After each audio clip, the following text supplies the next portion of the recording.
out.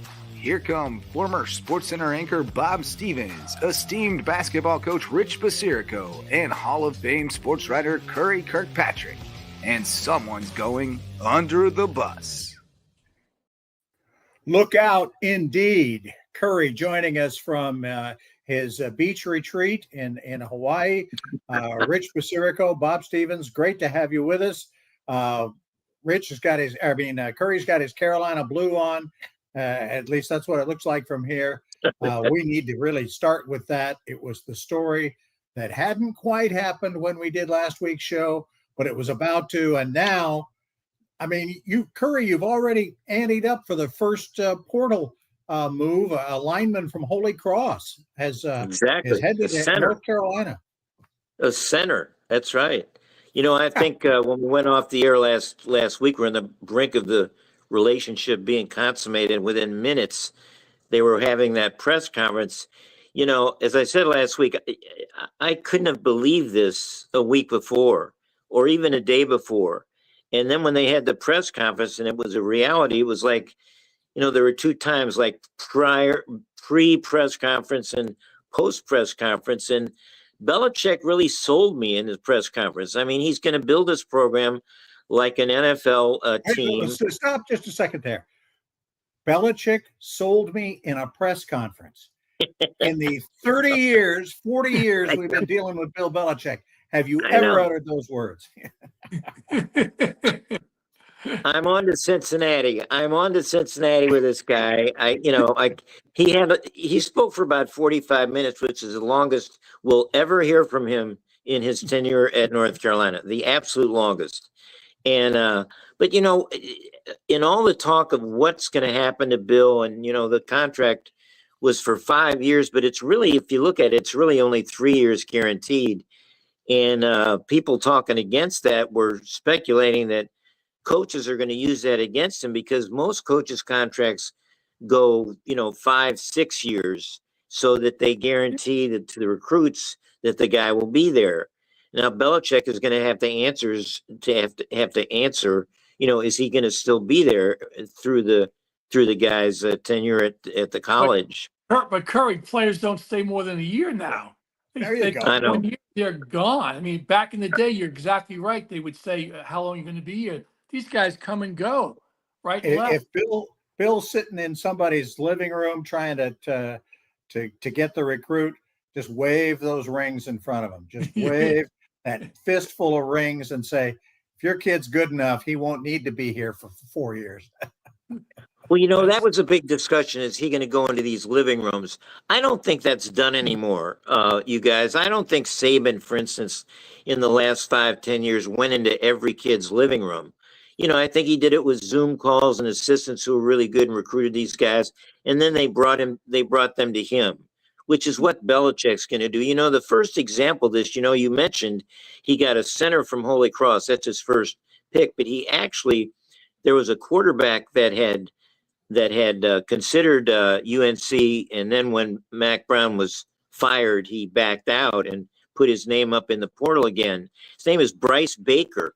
Well, and he was dallying with LSU and Penn State and people like that. He's a 4-star quarterback, but he's a big-time quarterback, I guess.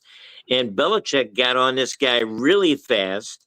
He called the parents. The parents came out and said this. They had an hour phone call with Bill Belichick, and he was perfect. He was great. And the kid is going to enroll. Bryce Baker is going to enroll at Chapel Hill in January. In fact, when Belichick came to the basketball game last week to be introduced to the entire community, Bryce Baker was right alongside him. So he's already got apparently his quarterback. That's great. Or at least yeah. He's it's going to attract guys to come in without a doubt. And who's not going to want to play for probably the best NFL coach there ever was? So recruiting wise, I can't imagine him not bringing in a ton of good guys, but as you said last time, it's not going to be because, at the end of the game, it's not the end because it's Bill Belichick. It's how much money you're going to pay me. And now he has $20 million now he can use, right? Yeah, they've gone big on the money. And there's a running back from Penn which I know is an Ivy League school, but all the big name guys, big name schools are after this guy in the portal. And Belichick came out and said he's going after him too. And it scared everybody that Belichick's going to get this guy too. He's already working on these people. So, Right. It's kind of changed my impression. It's going to be like Deion Sanders. I mean, he didn't have to go very far to recruit. In 2 years, he's on the brink of the playoffs. He's got the Heisman winner, of course. When Travis Hunter signed in high school, he had his press conference with the 3 hats in front of him. Who he's going to choose, and the hats were Florida State, Georgia, and some other big name school. And he scattered them all, and he said, "I'm going to Jackson State with Deion Sanders." It came out of nowhere. Nobody even knew that was happening. Right. And that's Hunter's one of a kind, obviously, but that's the kind of thing that I think Belichick is gonna they're going to be wary of him doing. Does Belichick have to have assistants who can find these guys, or is the Belichick name enough?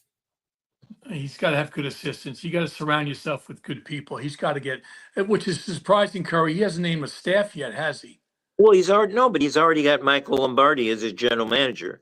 Lombardi has been, I'm sure in the last 3 years is looking at colleges because he's been working for the NFL, but he's recruiting college. He's looking at college players and who can play at the NFL. I guarantee you Lombardi's got to step up on telling Belichick who to go recruit. Without a doubt. Yeah, But as good as he is, he has to still surround himself with good people. Of course. If you're not going to have success like you. Well, that's what Deion did. He brought in a bunch of NFL players and coaches in second year. Yeah. So, I don't know. Go ahead. Speaking of the playoffs, we ought to get to them. Are we gonna give our picks on the different games that are going on? I mean, it's coming right along. Let's Friday night. Let's do it. The first game is Friday night. Indiana and Notre Dame. The home teams are all more than a touchdown favorite. Where's the upset? Is there one? I think there's got to be. Don't you think there's got to be at least one upset someplace, somewhere? I don't think Indiana beats Notre Dame. That's not my upset. But home field advantage is, as you guys know, it's huge. But when do you think every home team's going to win? I don't know. Time will tell. But I'm Pick picking the loser then, Rich. Tell us who's going to get upset. I think Tennessee can beat Ohio State. That's my upset. That's the one I like. There you go. I like it too. Tennessee can be very good. I mean, they just, they went just toe to toe and had heavier hitters than Alabama did. They can do some things. I think the coach they can also be the worst team in this whole bunch. But if they come to play, they'll give the Buckeyes all they want. Very good. Do you guys think SMU has a chance against Penn State? You think SMU could beat Penn State? I think so. As I mentioned last week, I'd love for these Southern teams, such as Tennessee and SMU, to get a chance on a neutral field where it's warm weather. I mean, they're going to play in ice station zebra conditions Friday night. That's the Indiana Notre Dame again, but Saturday night is a night game. They didn't give that's SMU at Penn State, right? Is a night game. No, it's a noon game, and the Penn State people are upset that SMU got the noon game. No, the night game on Saturday is Tennessee and Ohio State. Oh, okay. Well, I've got it wrong. But okay, Tennessee has to go into Columbus at night, whereas if it was on a neutral site, warm weather, it'd be like that. SMU at Penn State is noon. Penn State's angry as usual to start off with. Everybody's saying Penn State's got the easiest path, but doesn't that mean they're going to be a little overconfident? And, SMU is so fast and terrific coaching. They had a great second half after failing last week or 2 weeks ago. But I think, if both, as I said last week, if both Penn State and Ohio State get beat, those two guys are looking at joblessness Sunday. if we go. I wouldn't mind seeing it. Would you? No, not at Two all. upsets like that. I would love to see Oh, the that. upsets would be great. Yeah. Frank? The fourth game is Clemson at Texas, and I think Clemson got in this thing on a prayer, a 56-yard field goal at the buzzer, as we know. And I think Texas is just in a different league. I think they're gonna, that has a chance to be, as we say, an old-fashioned blowed out. Could No be. doubt. It's in Austin, and That's what a do you hard think about play. that takes us to the next round, right? Yes. Are we Right. doing the next? You want to do the We don't next have to round go as all the well? way through. If we're going to do a show Sure. next week, let's wait and see how the dust settles. We sure don't Well, want to. let's- You sure don't want to be picking. You don't want to have to pick a team that ends up losing this weekend, and then have Well, to be stuck with them you next have to week. pick. Well, in the March Madness, you have to pick the whole field, before it even starts. That's it. Are That's we, only if you're playing legit. Well, okay. I'm not sure where. I'm not. We may be taking off next week. It's Christmas, as a matter of fact. So I don't know. But anyway. Right. Well, Right. I how about I'll do that. I'll give you my final two teams. How about All right. that? Do Okay. that. I have Oregon playing Notre Dame. Okay. Good one. Good one. Except I got a story. right. I think Notre Dame might blow out again, another blowout to start this thing against Indiana, and they would play Georgia in the Sugar Bowl, right? Ooh. In 1981, Notre Dame, Georgia played in Sugar Bowl. Georgia was undefeated with a guy named Herschel Walker. And I remember I was at the game, and I went to the game in New Orleans with a bunch of Georgia friends. And so I wasn't covering or wasn't working at all, so I could be just a regular fan. And Notre Dame had a quarterback named Blair Keel. I don't know if you remember this. Yeah. And Georgia was just blowing them out. And in the first half, I am up screaming, Blair Keel sucks. Blair Keel sucks. I mean, I'm going crazy. I'm just screaming.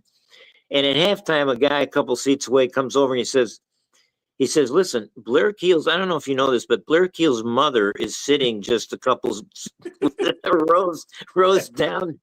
I was so embarrassed. So I shut up about Blair Keel. Did he come back and pop you one? Yeah, no, I kind of slithered under my seat for the second half. But Georgia won the game. I think they're going to win it again. I think they're going to win it again. Might be one of the great games in the tournament, Rich, Georgia Notre Dame. I hope But so. I'm like you. My final game is Oregon against Georgia. Okay. All And right. I'm picking Georgia to win the whole thing. I know I'm going out Oh, wow. on a limb, and the quarterback situation is bothersome. But will Carson Beck be back? Will he be healthy enough? But did you see the kid Gunnar Stockton come in against Texas? He was better than Carson Beck. He was better. And a guy with that name, Gunnar Stockton, I mean, that's got some destiny to it. So I love the Dogs. All right. Well, I think, if he's the starting quarterback, he's got 2 weeks to prepare. He just came off the sidelines. I thought he did terrific. He brings the dimension of being able to run. They have to respect that and honor that. I mean, he can throw it, but he can run the ball extremely well. Yeah. So Yeah. he's a tough guy I think he'd be a tough guy to play against, for sure. I think an interesting game, as I said, I think Texas gets through Clemson. They would play Arizona State in the Peach Bowl. And Arizona State is kind of a late arrival to this thing. Nobody's known about them all year. And yet they bring in this running back with this great name, and they call him the Bearded Rhino, Cam Scattaboo. I mean, Cam Scattaboo, where's he been all season? We could laugh about him and his name. I mean, and he's a monster. And then after the game, after they win the Big 12, he announces that he's the best running back in the country and he should win the Heisman. I mean, you got to love this guy. I'd love to see one of the not big 3 or 4 get in. I still think Oregon's the best team in the country. So pick your opponent. I got Boise State going to the semis to play Georgia. So I got one here. So you got Boise. If SMU does win, they would play Boise State in the Fiesta Bowl in the quarters. And there's 2 no names playing against each other. So there's your upset bracket. Yep. Well, There you that's go. for sure. It's Well, too bad Arizona State didn't get the Fiesta Bowl. That Boise ended up getting the Fiesta Bowl, or Arizona State would be playing a home game, A right home there. game. That's right. That's right. And there's an interesting story. Did we say this last week that long ago in the early 80s, Arizona State played in the Peach Bowl where they're going to play, and they played in Atlanta, and it was outdoors at the time. It was really cold, and there was chill and ice and stuff. And Arizona State people went home and said, we should found our own bowl. We shouldn't have to go to these cold area bowls. And so they founded the Fiesta Bowl. Yes, That year it came up. I was out there. It was the 70s, Curry, but Was it even that earlier, long ago? Yeah, yeah. the early 70s. And Frank Kush had great teams at Arizona State.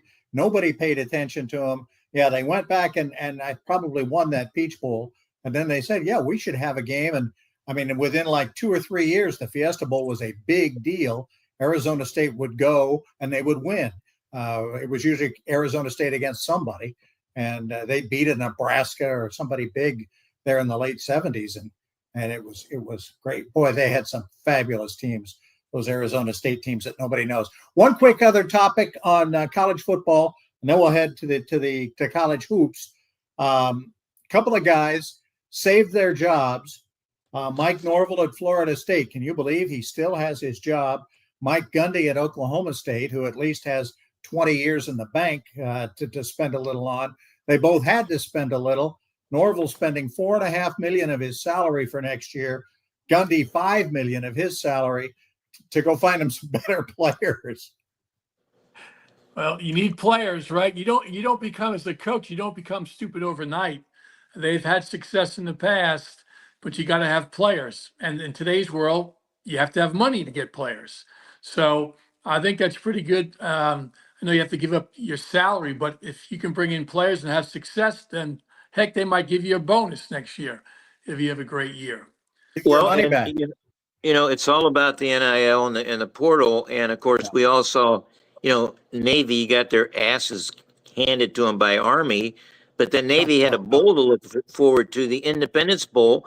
But then it turns out their opponent in the Independence Bowl, Marshall, pulled out because all of their players went to the portal already. Yeah. I mean, this is ridiculous. Don't you think? I mean, Marshall has this great season. They won the Sun Belt. Their coach announced he was leaving, but he stayed to coach them through the end of the season. And now they're all leaving. Right. There's got to be a rule that says kids can, announce they're going to portal, even announce they're going to play for another school, but they can finish out the season. Shouldn't that? Why is there harm in that? Shouldn't they have that as a rule?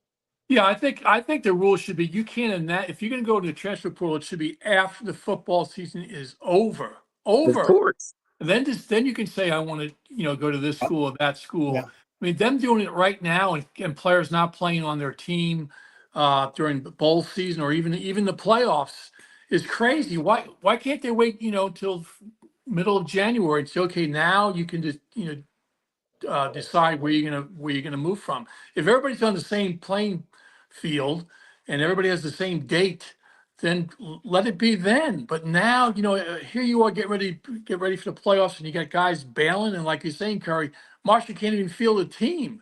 That's ridiculous. Well, I know. Well, and the Penn State second string quarterback announced he was leaving, going to portal, and now he can't play. Right, he's out. He can't play in the game, and he's a big part of their offense. Right. He's a running quarterback, and he's going somewhere. What happens if number one gets hurt? Yeah. Bob, number one is fragile.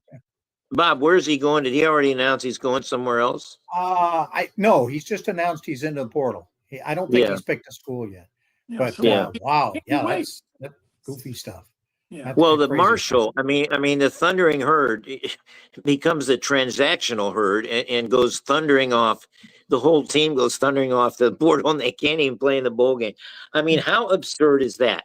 If college football doesn't figure it out now, after something like that happens, it's a joke. Yeah, I agree. You wait, Curry, for the first guy. The good thing about this college football playoff is at least all these teams have almost all their players still playing. They haven't already lost them. If these were just bowl games and didn't end in Yeah, something bigger. yeah. Look at how many of these guys would be gone, and bowl season would be ruined. But this, Well, how about the these Holiday guys Bowl? get to play.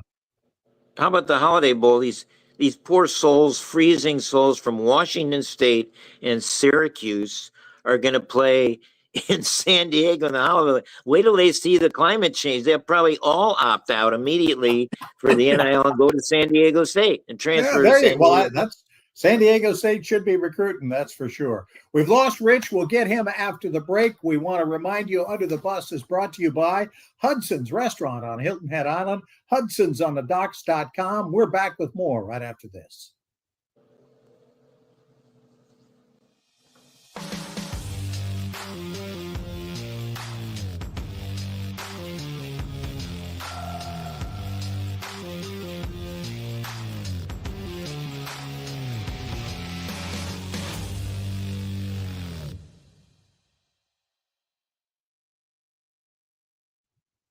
We're going to welcome you back to Under the Bus while we wait for Rich to rejoin us.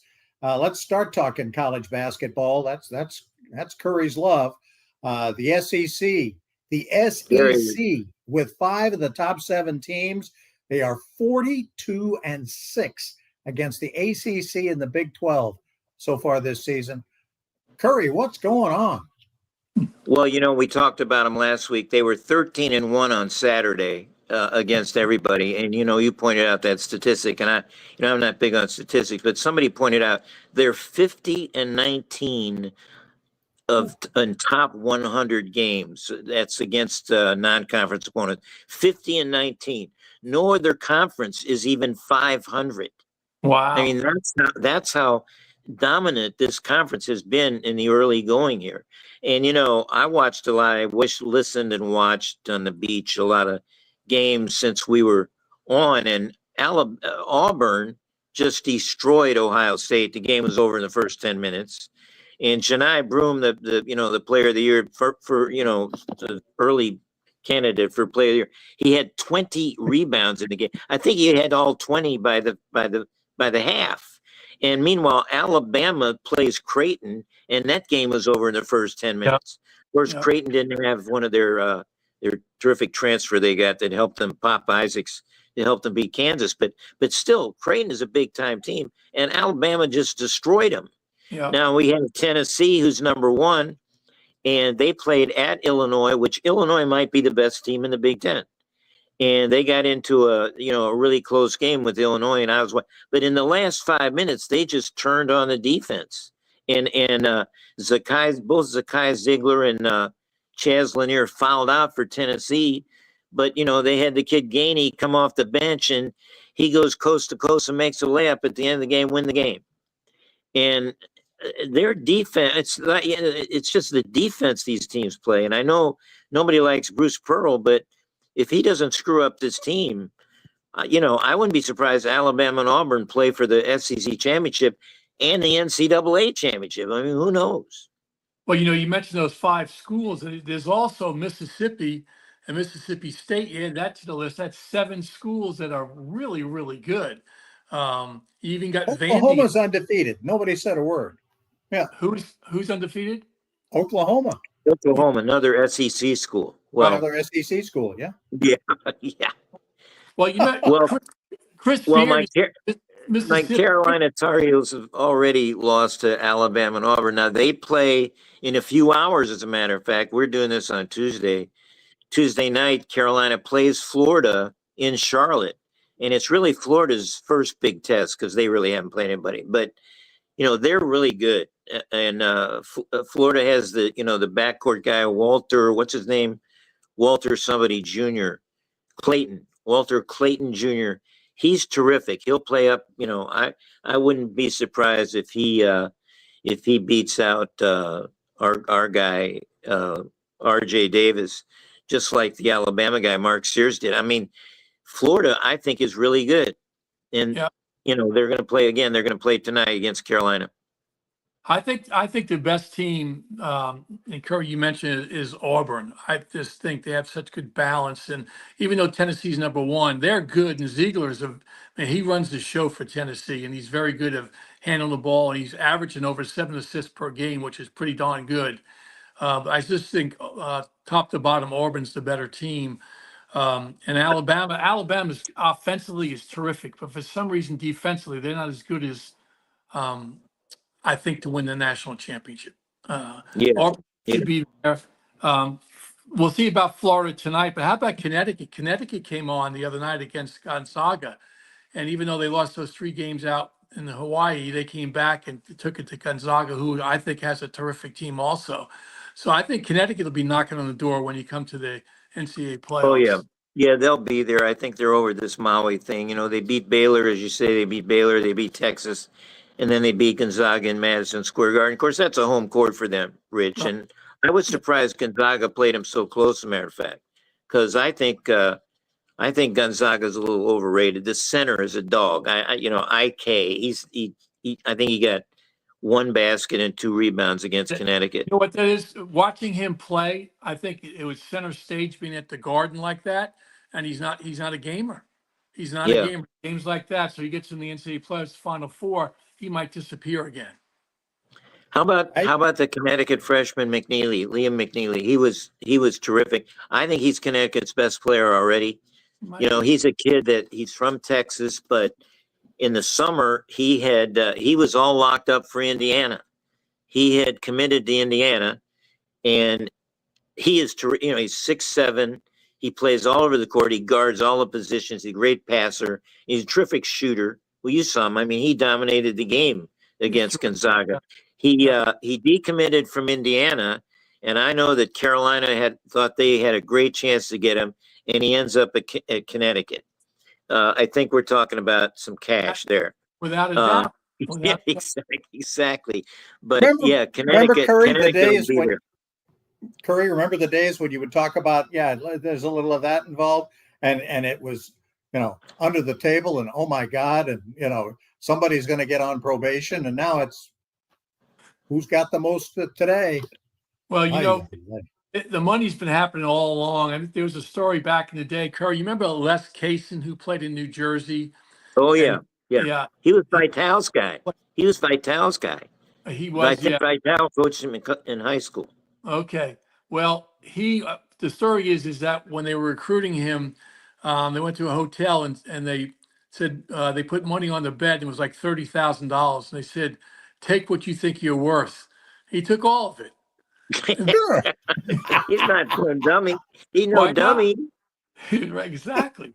So it was happening back then in the early 70s, so it just nobody really knew about it. Well, the number one high school player this year, who just signed, AJ DeBanza is his name. He's a kid from Utah. He's a big 6'9" guy, and he's going to be a dominant player. And he signed with Brigham Young. Yeah. And everybody was shocked, but he's from Utah, and the last schools in were Alabama and North Carolina. And DeBanza went to the Alabama-North Carolina game a couple of weeks ago with his family. And of course, that's another game. Alabama destroyed the Tar Heels. And so we all thought, well, that's it for us. He's going to Alabama. Well, the rumor is that he went for $8 million. That was the figure. $8 million that BYU coughed up to get this guy. Wow. So I don't know if that's the truth, but that's the money figure that was going around. So, and to outbid Alabama, Brigham Young really did something. So. Well, when I saw that news that he was going to BYU, I'm thinking of all these great basketball schools in the country. Why the heck would he be going to BYU, even though he lives in Utah? But then, you just answered the question. $8 million. What 19-year-old kid's going to turn down $8 million? And, they also and to signed, follow in the footsteps of Kresimir Ćosić. well, right?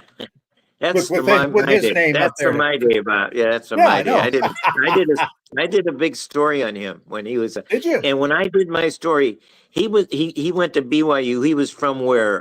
Czechoslovakia or Serbia or somewhere. Yeah, maybe Serbia. Yeah, yeah. Dosage. And he lived in a hotel room while he was at Brigham Young. I know that for sure. Okay. But this this Brigham Young, they have a Russian guy this year, a freshman, who's a terrific player named Demin, Demin. His first name Igor, of course, Igor Denim. And he's this draft class, you guys, this freshman draft class is one of the best classes in years. There's Cooper Flagg at Duke. I think McNeely's as good as Cooper Flagg from what I've seen. I mean, I love McNeely, Connecticut, but there's Flagg and McNeely and the two kids at Rutgers, Ace Bailey and Dylan Harper, who's Ron Harper's son, who just made a 3 at the buzzer to beat Seton Hall last weekend. He's already made his impact. There's VJ Edgecombe at Baylor. There's Derek Queen at Maryland. A kid named Trey Johnson at Texas. These guys are all considered top 10 draft choices already. And they say DeBansa is so good. If he was in this class, he'd be the number 1 draft choice ahead of Flagg and McNeely, ahead of all these guys. That's how good he is.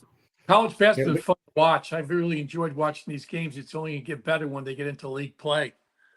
There you go. Yeah. Well, as fun as college hoops is to watch, the NFL, because of injury more than anything, is becoming a little tedious. We're going to talk about it when we come back, and we're going to throw some more people onto the bus.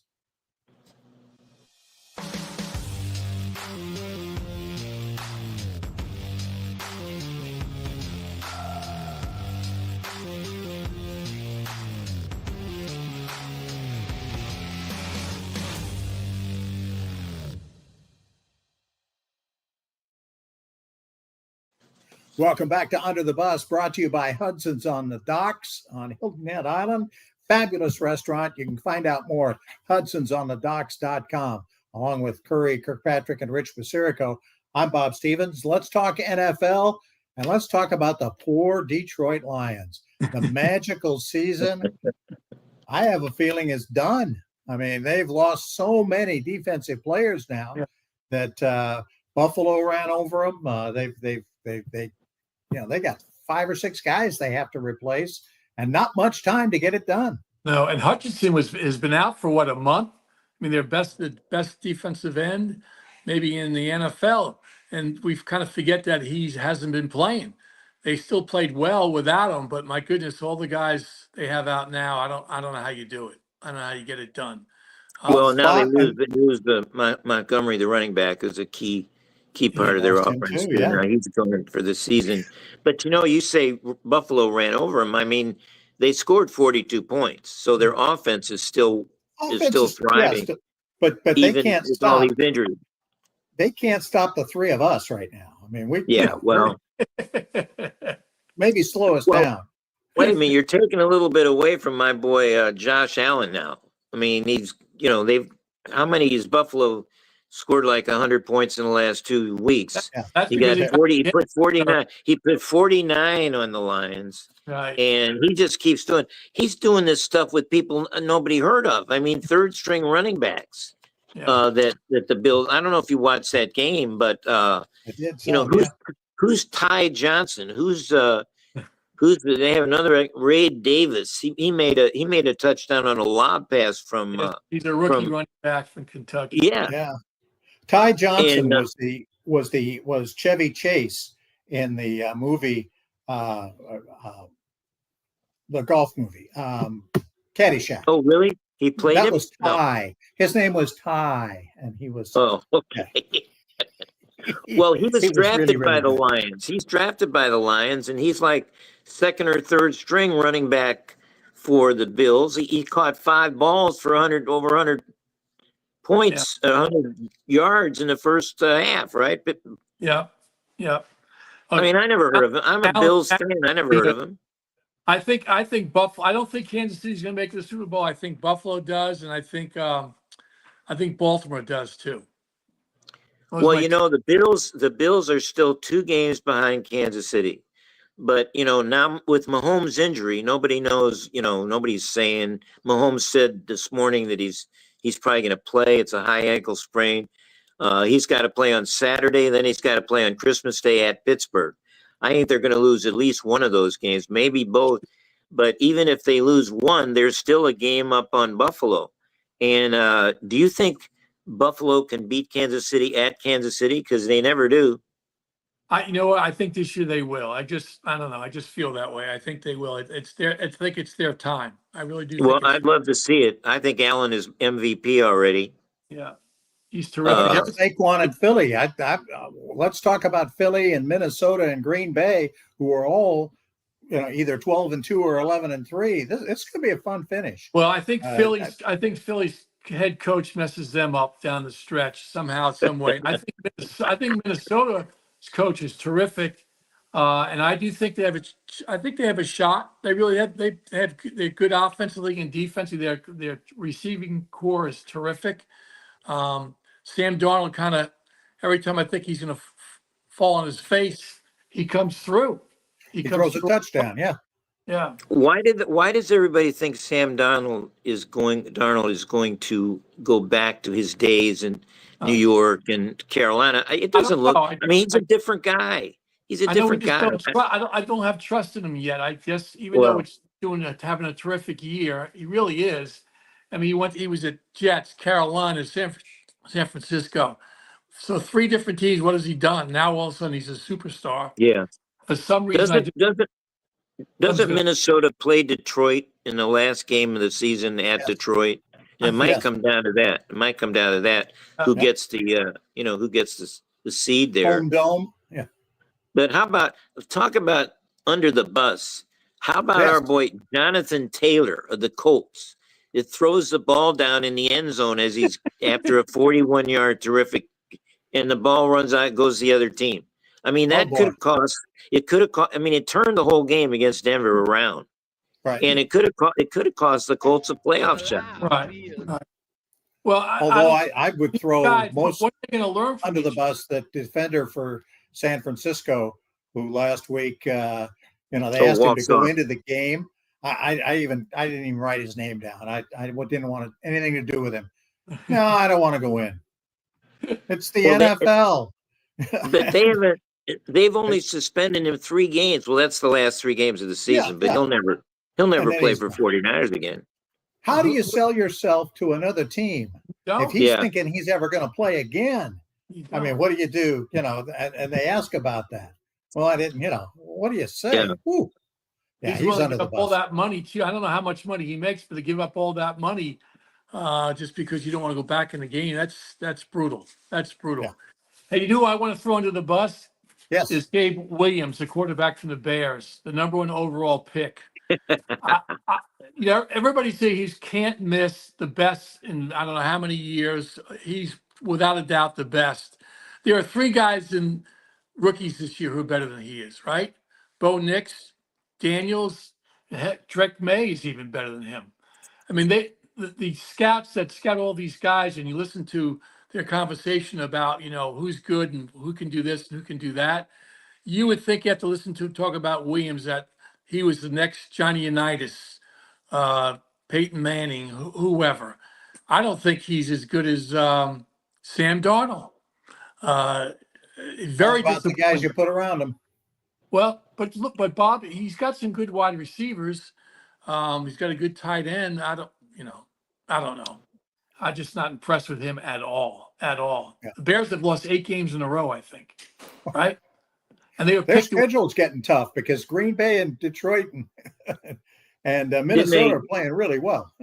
Didn't they score a touchdown the other night, and then it called back because the guy didn't check in with the referee?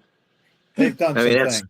That's the Bears. Yeah. The Bears. Yeah. Listen. I got a phrase I want to throw under the bus for the phrase, and Mahomes is the latest of this.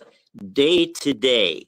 Mahomes is day to day. They always say that this guy is day to day. He's got an injury. He's day to day. Listen, everybody is day to day, right?